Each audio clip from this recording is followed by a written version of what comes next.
हे भगवान, कैसी बहू आई है घर में।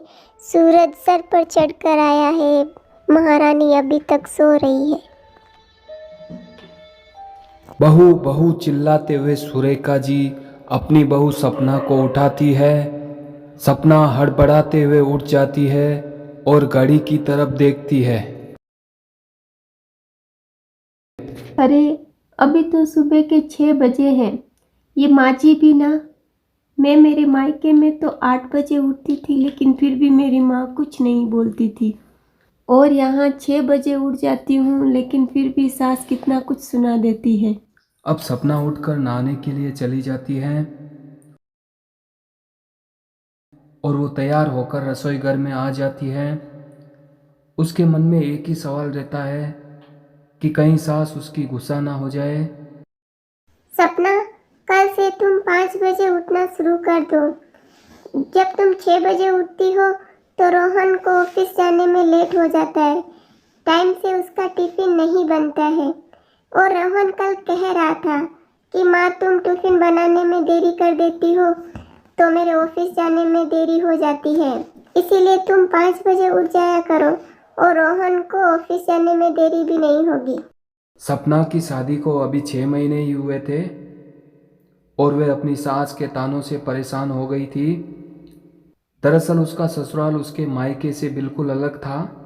उसकी सास पुराने ख्यालों वाली थी। वो कायदे और नियम को ज़्यादा पसंद करती थी और वह चाहती थी कि उसकी बहू भी उसकी जैसी ही हो। सपना की छोटी ननंद वर्षा उसकी छोटी बहन के समान होती है। वो सपना को अक्सर कहती है, भाभी भाभी, माँ वैसे तो बहुत अच्छी है, लेकिन थोड़ी कड़क है। आप उनकी बातों का बुरा नहीं मानना। वो बाहर से थोड़ी कड़क है, लेकिन अंदर से मुलायम है। माँ का स्वभाव धीरे धीरे आपको समझ में आ जाएगा। लेकिन सपना मन ही मन सोचती है, ये कैसी सास है जो मेरी तो परवाह ही नहीं करती और मुझे ताने मारती रहती है, और जब देखो गुस्से में रहती है। भगवान ऐसी सास तो किसी को ना दे। और मैं ननन बोलती है, वो बहुत अच्छी है। क्यों भाभी, मन ही मन में माँ की बुराई कर रही हो क्या? नहीं नहीं, ऐसा कुछ नहीं है। भाभी, मैं आपकी छोटी बहन की तरह हूँ। खूब समझती हूँ मैं। आखिर सास की बुराई बहू नहीं करेगी तो भला कौन करेगा? और वर्षा की बातें सुनकर ननंद भाभी बहुत हंसने लगते हैं। तभी बाहर से आवाज आती है, अब दोनों का हंसना हंसाना हो गया हो तो थोड़ा इधर आके काम भी कर लो। भाभी जल्दी चलो, नहीं तो माँ गुस्सा हो जाएगी, फिर कुछ ना कुछ सुनाएगी। सपना मन ही मन सोचती है, चलो कोई बात नहीं। सास अच्छी नहीं हुई तो क्या हुआ, ननन तो छोटी बहन की तरह बहुत अच्छी है। अब एक दिन की बात है। सपना नहा धोकर रसोई घर में आती है। सपना भिंडी की सब्जी बना रही होती है। तभी रोहन की आवाज़ आती है, माँ, आज मैं फिर लेट हो जाऊंगा। जल्दी टिफिन बनाओ, वरना मेरा बॉस बहुत गुस्सा हो जाएगा। अब सपना जल्दी के चक्कर में भिंडी की सब्जी में पानी डाल देती है और उसकी सास उसको देख लेती है। बहू, तेरी माँ ने तुझे सब्जी बनाना भी नहीं सिखाया क्या? भला भिंडी की सब्जी में पानी कौन डालता है? सारी सब्जी का सत्यानाश कर दिया। और सास के बहुत सारे भजन सुनने के बाद में सपना रोने लगती है और चुपचाप जाकर अपने कमरे में सो जाती है। और दूसरे दिन सपना के सर में थोड़ा दर्द होता है। वो फिर भी किचन में काम कर रही होती है क्योंकि उसको डर होता है कि उसकी सास कहीं नाराज ना हो जाए और उसको फिर से भजन ना सुना दे। भाभी, ये लो दवाई। आपके सिर में दर्द है ना? दवाई खा लीजिए, आप ठीक हो जाएंगी। अब सपना दवाई खा लेती है और फिर से काम शुरू कर देती है। तभी उसकी सास बोलती है, बहू, अब दवाई खा ली है तो थोड़ा आराम भी कर लो, नहीं तो दवाई का कोई असर नहीं होगा। नहीं माँ जी, अब तो थोड़ा ही काम बचा है। मैं काम पूरा करके बाद में आराम कर लूँगी। नहीं बेटा, तुम जाओ आराम कर लो, नहीं तो दवाई का कोई असर नहीं होगा। मैं कौन सी बुढ़ी हो गई हूँ, एक दिन में काम कर लूँगी तो क्या हो जाएगा।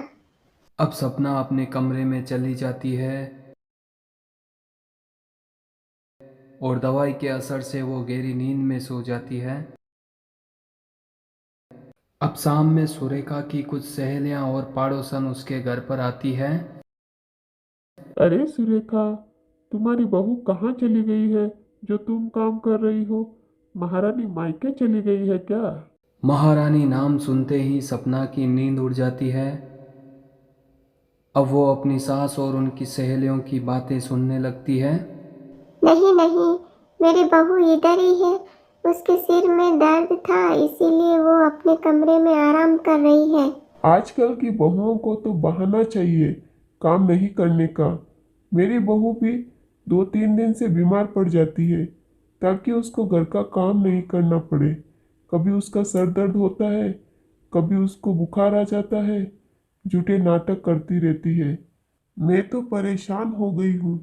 अब वो सब औरतें अपनी अपनी बहुओं की बुराइयां करना शुरू कर देती हैं और अब सपना भी मन में सोचती है। इसीलिए माँ जी ने मुझे आराम करने के लिए कहा ताकि अपनी सहेलियों के साथ मिलकर मेरी बुराई कर सके। मैं तो सोचती थी माँ जी बदल गई है, वो मेरी फिक्र करने लगी है, लेकिन यहाँ तो सब कुछ उल्टा ही हो रहा है। तभी सुरेखा जी की जोर से आवाज आती है। चुप हो जाओ तुम सब, होंगी तुम्हारी बहुएं कामचोर और डबलबाज, लेकिन मेरी सपना ऐसी बिल्कुल नहीं है। वो सुबह 5 बजे उठ जाती है और नहा धोकर घर का सारा काम कर लेती है। वो तो मुझे बिल्कुल काम करने ही नहीं देती, सब कुछ खुद ही कर लेती है। आज भी उसके सर में दर्द था, लेकिन फिर भी उसने घर का सारा काम किया, लेकिन मैंने उसको समझाकर आराम करने के लिए भेज दिया। और विमला, तुम क्या बोल रही थी, तेरी बहू काम नहीं करती है? अरे जब तुम 1 महीने के लिए बीमार पड़ी थी तो तेरी बहू ने तो तेरी सेवा की थी और घर का सारा काम करती थी। मैंने खुद अपनी आंखों से देखा है, वो घर का काम भी करती थी और तेरी सेवा भी करती थी। बंद करो अपनी बहुओं की बुराइयां करना, आखिर सुख दुख में वही तुम्हारे काम आने वाली है। हम सब तो खाली तमाशा देखेंगे, असली साथ तो तुम्हारी बहू ही निभाएगी। और अब सब औरतों की नज़रें झुक जाती है, वो शर्म के मारे अपने अपने घर चली जाती हैं। तभी सपना अपने कमरे से बाहर आती है और बोलती है। माँ जी, मैं आपको कितना गलत समझती थी, लेकिन आप तो बहुत अच्छी हैं। मैं तो सोचती थी कि आपकी जैसी सास किसी को ना दे, लेकिन अब मैं भगवान से प्रार्थना करूँगी कि आपकी जैसी सास सभी को दे ताकि सास बहू में कभी झगड़ा ना हो। दोस्तों, आपको ये कहानी पसंद आई तो इसको लाइक ज़रूर करें और ऐसी ही कहानियाँ देखने के लिए इस चैनल को सब्सक्राइब ज़रूर कर लें। धन्यवाद।